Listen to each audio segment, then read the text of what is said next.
I've been sitting here, staring at my analytics, just trying to figure out what I'm doing wrong. Why the numbers, they just aren't moving. The videos that I put real time into, they just don't land the way I hoped. And the first thing I did, I looked over at my camera. And that's when it happened. The thought crept in. Maybe that's it.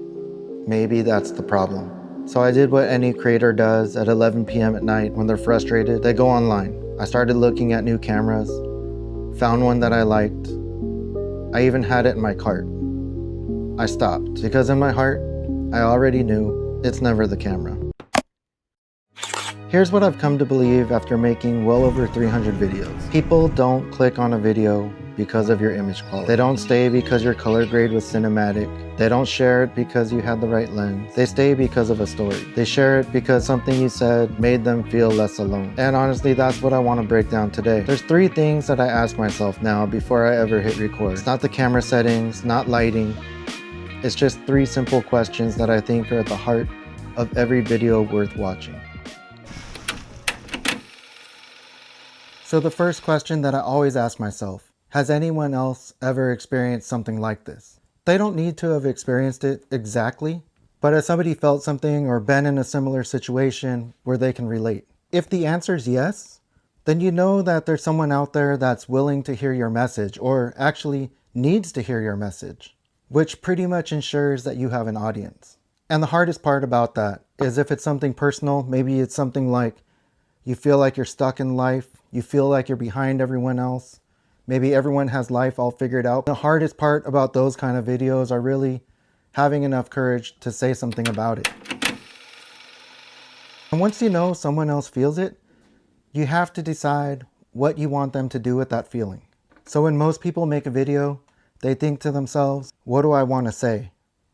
Where for me, on the other hand, I've started to think, what do I want someone to feel? I've taken a step back and I started thinking to myself, what do I want people to feel at the end of the video? Do I want them to feel inspired? Do I want them to feel like they're not alone? Do I want them to walk away and do something differently? Take actions that they've never done before? Because at the end of the day, those are all completely different videos, even though it's the same topic. There's just a totally different approach to each one of them. In this particular situation for this video, I want you to know that you're not alone.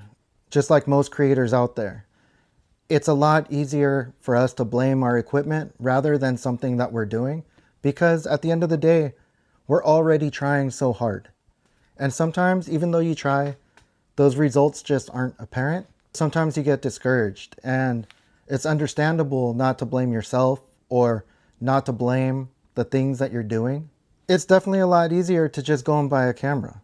But the things holding you back probably aren't what you're thinking. Just maybe you already have everything that you need to make a video worth watching. The third question, I always got to make sure that they have something to land on. A story without an action is honestly just me yapping. And I've made videos like that before, and I hate them. They don't perform, and they don't even feel good to make. So you got to ask yourself this question, once someone watches the video, what do they do with this? As they're driving home after they watched it, what are they thinking about? What are they going to try differently tomorrow?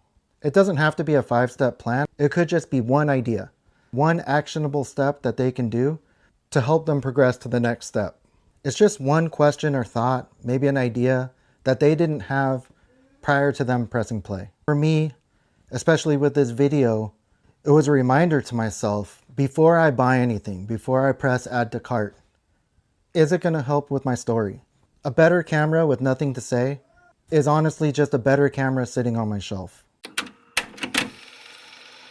And the thing that most people don't ever say is that none of this even matters at all if you can't be authentic and be yourself. Not a YouTube persona, not someone that knows it all, not trying to be some creator that you just saw on Instagram. It's honestly just you. Even though the analytics don't judge authenticity and give you a metric, I think the people do.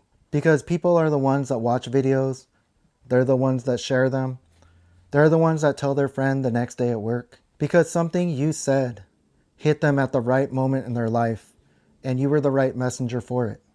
And that's the whole game. It's not the camera. It never was. I still have that camera in my cart. Will I buy it one day? Yeah, I think I will if it's going to help me get to the next level. But the camera's worth nothing unless I have some kind of story to tell. And that camera is going to help me do a better version of that. So if you're sitting at your desk, staring at your analytics, trying to blame your gear, wondering if you're doing this whole YouTube thing right, it's not that I have it all figured out. It's not even that I'm even remotely close. I just know for a fact when it comes down to my situation, if I were to buy another camera, I don't think it's going to help me if I don't have anything to say. The most important thing through all of this is that you can be yourself. You can do something that would help someone else. Maybe with that information, it can take them to the next level. And I know for me, when I really asked myself, it wasn't the camera. So with that, I'll see you in the next one.